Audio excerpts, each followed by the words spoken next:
Queridos amigos e companheiros do Grupo Espírita Alta de Souza, aqui é o Marcos Juver, da Casa de Eurípides Barçanufo, desejando a todos muita paz e muita reflexão nesses momentos tão difíceis que estamos passando.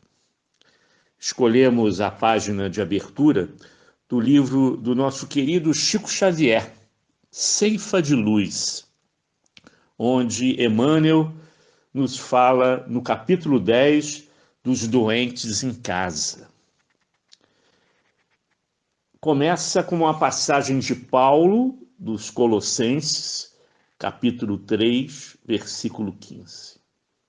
E a paz de Deus domine em vossos corações, para a qual também fostes chamados em um corpo, e sede agradecidos.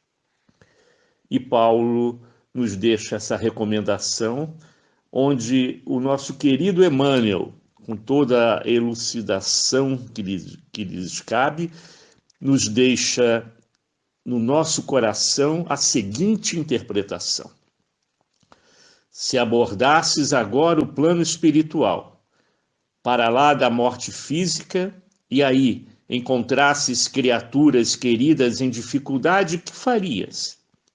Aqui talvez surpreendesses um coração paterno em frustração, mas além abraçarias um companheiro ou um associado, um filho ou um irmão, carregando o resultado infeliz de certas ações vividas na terra.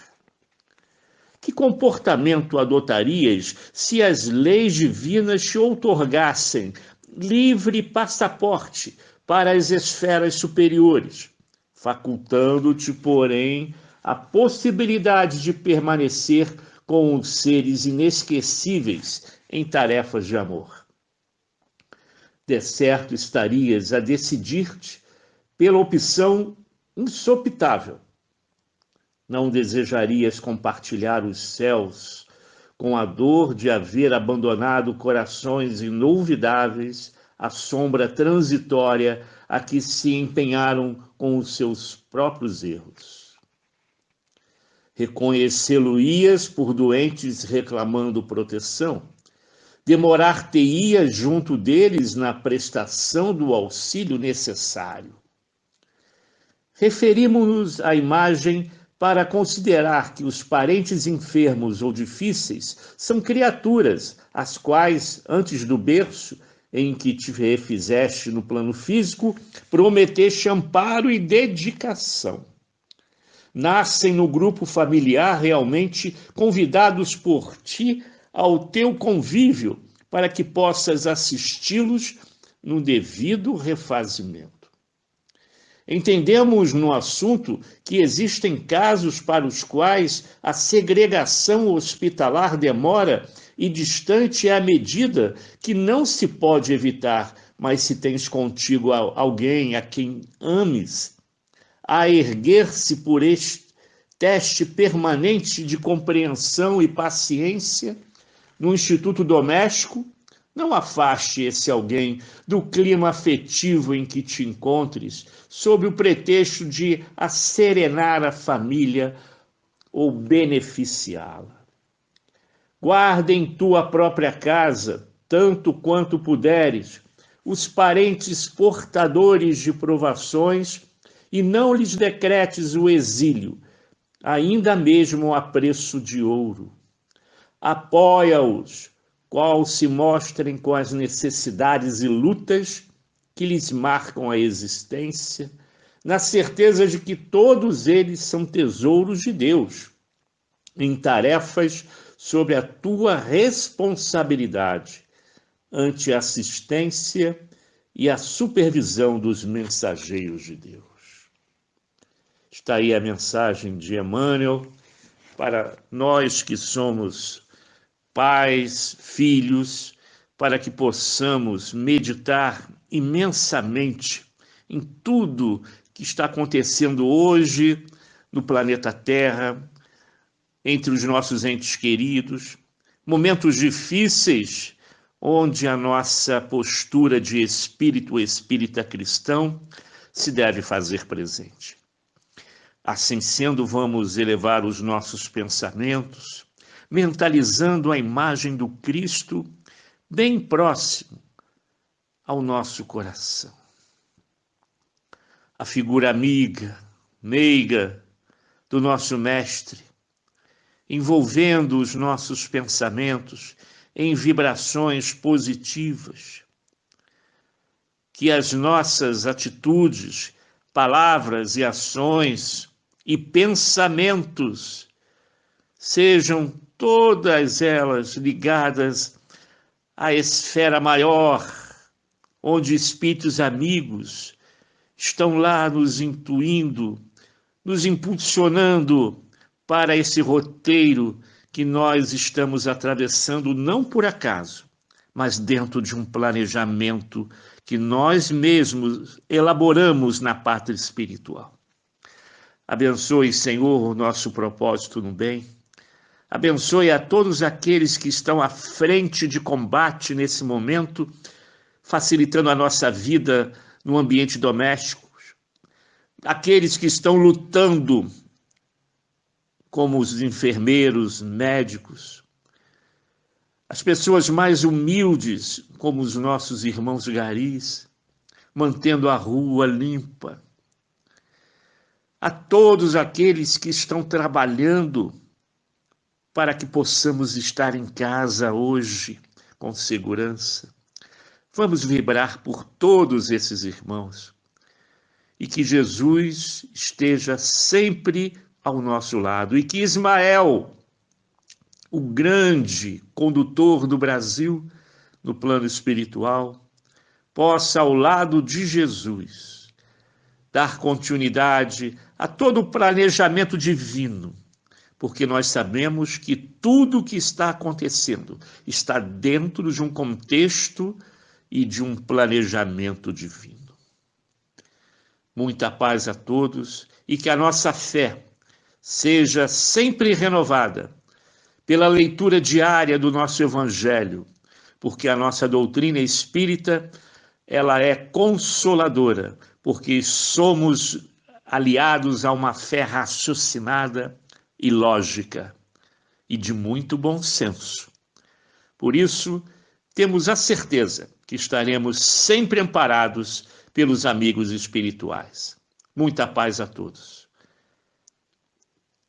E assim, após a prece inicial, vamos dar continuidade ao estudo do Evangelho segundo o Espiritismo, no seu capítulo 28, nos itens 4, 5, 6 e 7, onde Kardec tece comentários a respeito das reuniões espíritas.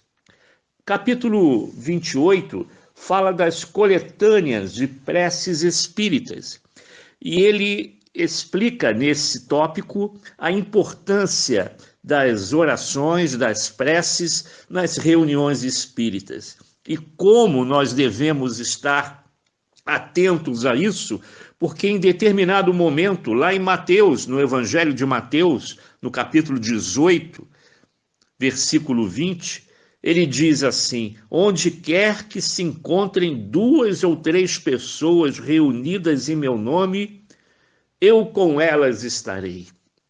É uma passagem linda que Jesus nos disse há mais de 2000 anos e que todos nós ainda trazemos em nossos pensamentos. O que Jesus quis dizer com isso? O que ele tentou passar para nós a respeito, não só nas reuniões espíritas doutrinárias, mas em qualquer templo, de qualquer religião? O que ele quis dizer? O que Jesus tentou nos passar? É bem verdade que nós sempre estivemos ligando as vibrações mentais, o pensamento, através das preces e das orações, com aquilo que de melhor podemos levar a Jesus. E isso, para ele, é de muito bom grado. Estar reunido em nome de Jesus, 2 ou 3, ou até 20, 100 pessoas, não quer dizer que basta que a gente se ache materialmente juntas. Não, não é assim que funciona. Podemos estar num grupo espírita com 50 pessoas no seu salão, ou 100, quem sabe. Mas será que os nossos pensamentos estão alinhados em relação, no momento da prece, quando um companheiro a realiza? Será que nós estamos focados naquilo que o companheiro está orando? Ou no momento da prece estamos pensando na nossa conta no banco, nos compromissos profissionais que foram adiados, nas dificuldades dentro do lar? Será que estamos realmente envolvidos em pensamento dentro do templo da casa espírita, ou até mesmo em qualquer lugar onde possamos estar? Porque a vibração da prece, ela pode ser realizada em qualquer lugar, em qualquer momento. Inclusive na fila do banco, dentro de uma condução, no metrô, no trem, na fila do supermercado, aonde estivermos, podemos orar. Não existe ritual para isso. Podemos orar em qualquer lugar, em qualquer momento. Depende de como estamos mentalmente, espiritualmente, naquele momento. Os espíritos superiores sempre estarão ao nosso lado. Sempre estarão, através da comunhão de intenção e de ideias voltadas para o bem. Eles sempre serão atraídos por esse imã invisível que André Luiz chamava de hálito mental. E esse hálito mental, esse magnetismo que vem da prece, também pode ser usado para o lado negativo, para os pensamentos ruins. Não é assim que nós atraímos aqueles que nós chamamos de obsessores? Eles são atraídos por esse poder do pensamento. E o inverso também acontece. Os espíritos bons, amigos e amorosos, através da prece sincera e leal a Jesus, eles chegam até nós. Alguns já tiveram a oportunidade de, ao lado do Chico, ao lado do Divaldo, no momento de prece de cada um deles, sentir o perfume de Sheila exalando desses dois companheiros. É a pureza do sentimento que faz com que os espíritos de altíssima evolução espiritual são atraídos por essa irradiação amorosa. E aí eles se fazem presente.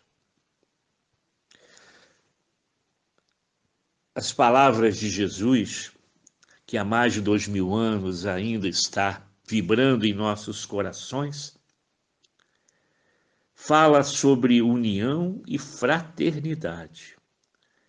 Porque o que atrai o maior ou menor número de espíritos não é a oração polida, verbalmente correta, mas sim a pureza da alma.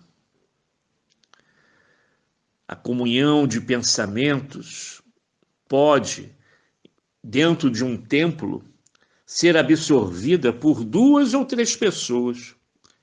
Como eu falei antes, pode ter 50 ou 100 pessoas naquele salão, mas 2 ou 3, ou até mesmo um pouquinho mais, 10, quem sabe, estão realmente em oração. Os outros estão perdidos com os seus problemas pessoais.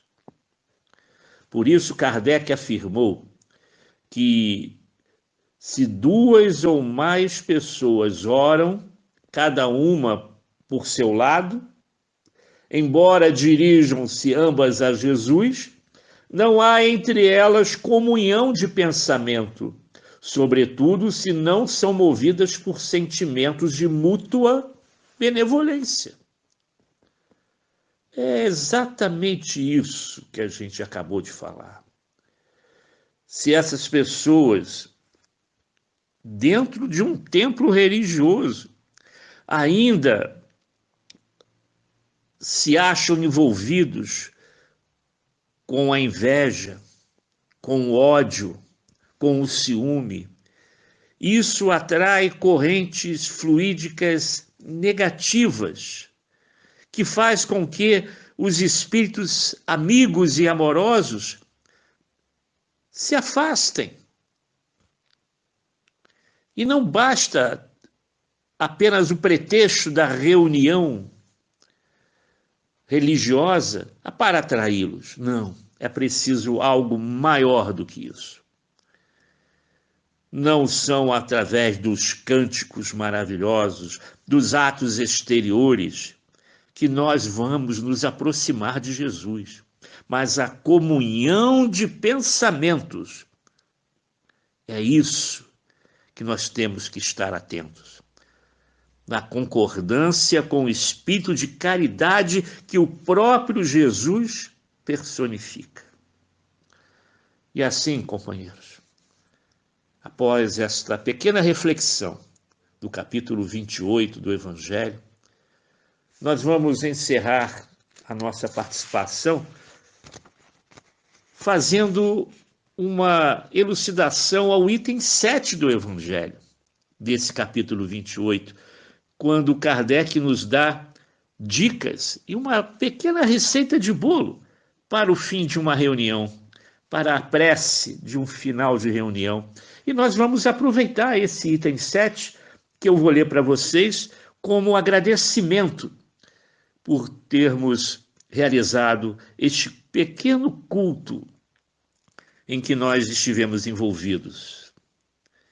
Diz Kardec assim, como uma sugestão para uma prece no final de uma reunião, em agradecimento aos amigos espirituais. Agradecemos aos espíritos bons que se dignaram comunicar-se conosco e lhes rogamos que nos ajudem a pôr em prática as instruções que nos deram, fazendo com que cada um de nós, ao sair daqui, se sinta fortalecido para a prática do bem e do amor ao próximo. Desejamos igualmente que essas instruções sejam proveitosas aos espíritos sofredores, ignorantes ou viciosos, que puderam assistir a esta reunião e para os quais imploramos a misericórdia de Deus. Ficamos por aqui com as palavras de Kardec e que todos nós possamos diariamente orar por todos aqueles que estão sendo acometidos pelo corona, aqueles que estão desencarnando, amigos, parentes que nós sabemos e que estão nas listas das nossas preces, companheiros, amigos, companheiros de trabalho, de casa espírita, que todos eles possamos orar muito e agradecer sempre a espiritualidade maior pela oportunidade que nós estamos passando para a nossa reforma íntima, porque dificilmente sairemos dessa experiência da maneira com que nós entramos. Muita paz a todos.